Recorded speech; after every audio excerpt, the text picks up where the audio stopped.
Hey folks, this is Jamie. I'm here with Cooking for Kindness. We're doing a new segment from the Kindness Collaborative. We're helping people cook for others in need throughout the community.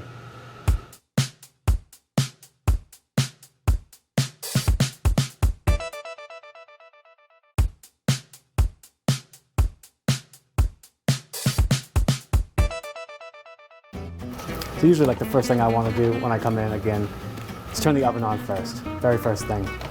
Then get your water boiling. It's going to be a huge help. You get everything else prepped up and you're good to go right off the bat. Salted water, it should taste like the ocean, honestly. And then we just drop these guys in. Just a bit of oil here because our hamburger is fairly lean. It's definitely super important to keep any of this boiling water out of the hot oil. Hot oil and water together literally can become explosive. So that's never fun.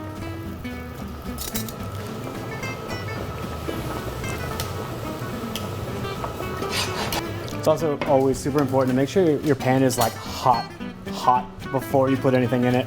Otherwise, your food's just gonna stick to your pan, even if it's a non-stick pan.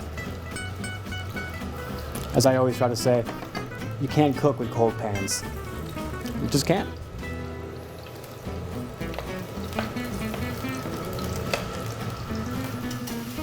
It's also always very important to season when you're cooking. That's really the key to great tasting food is the freshest ingredients, sure, but also the proper amount of seasoning. That's really the difference between good food and great food. It's proper seasoning. So what we've got here is just some salt. And when I say seasoning, generally I refer to just salt and pepper or just salt. But we've got a little magic concoction here as well. We've got just some onion powder, some garlic powder, and some oregano. You can find it at any grocery store, really easy, and it's really gonna make this lasagna taste not like your average grandmother's lasagna. We're gonna make something really great tasting here. Unless your grandmother makes great lasagna. No disrespect. So I'm not gonna brown this off completely. I'm not gonna cook it all the way through because we're gonna put it in the oven still, so it's gonna cook some more. So there's no need to cook it here and then overcook it in the oven. So we're just gonna, just slightly brown it up, and we're just gonna mix the rest of it into our sauce here. And that'll save a step instead of just layering it, doing 4 or 5, 6 different layers. There's no need to do that. This will save a lot of time. Unfortunately, tomato sauce always has a tendency to, once it starts getting hot, it wants to volcano up and bubble on you. So you always got to keep an eye on it because it'll misbehave if you let it.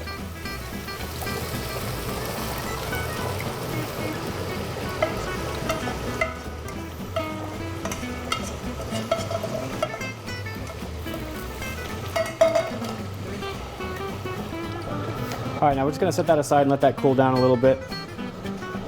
And then we'll tend to our pasta sheets here. Yeah, those are ready to come out.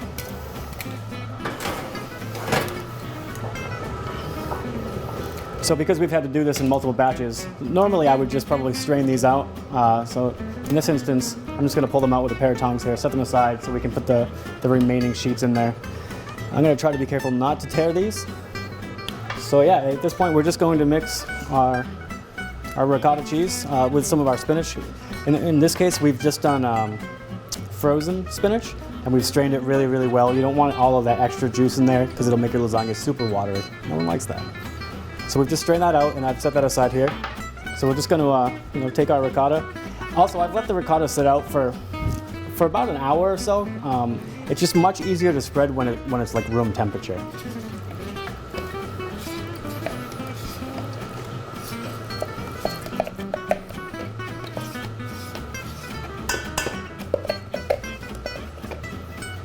Cool.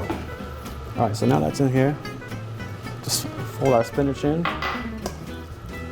And again, the proper, the key to the best tasting food is just proper seasoning. So, we can add a bit of salt in here as well. Nothing crazy. Just a pinch.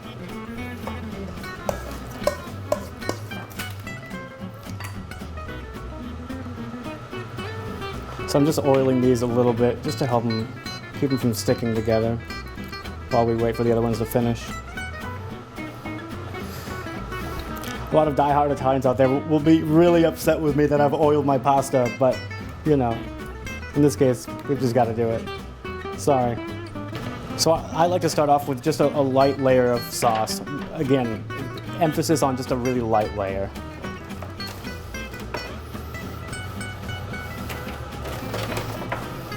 That'll just kind of help the pasta from just sticking to the bottom of the baking vessel here, and kind of, you know, when that happens, like, the bottom layer is pretty much just gone. So I just like to put this sauce down as like a lubricant, so to speak. All right, now we'll just take these sheets and just lay them in to overlap them just slightly.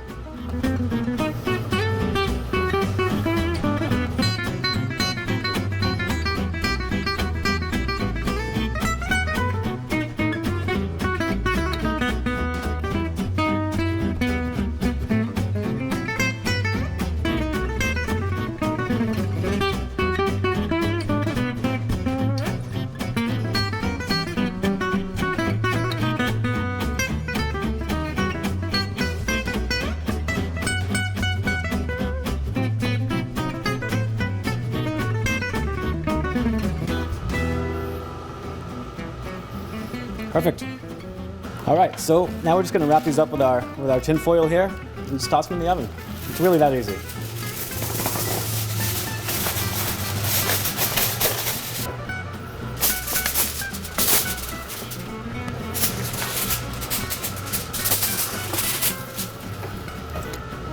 So these won't take long at all because we've warmed up all of the ingredients ahead of time. So really what we're doing by putting these in the oven is we're just melting the cheese.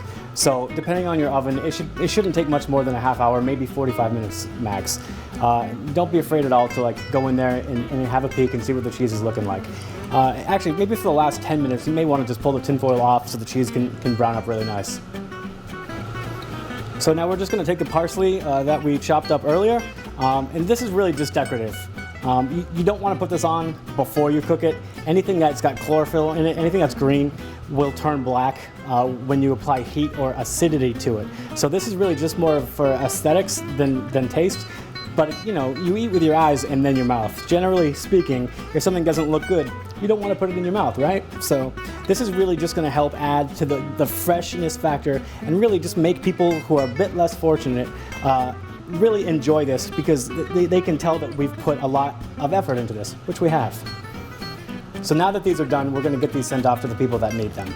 So this has been super easy. It's been just under an hour total prep time to the finish time here now.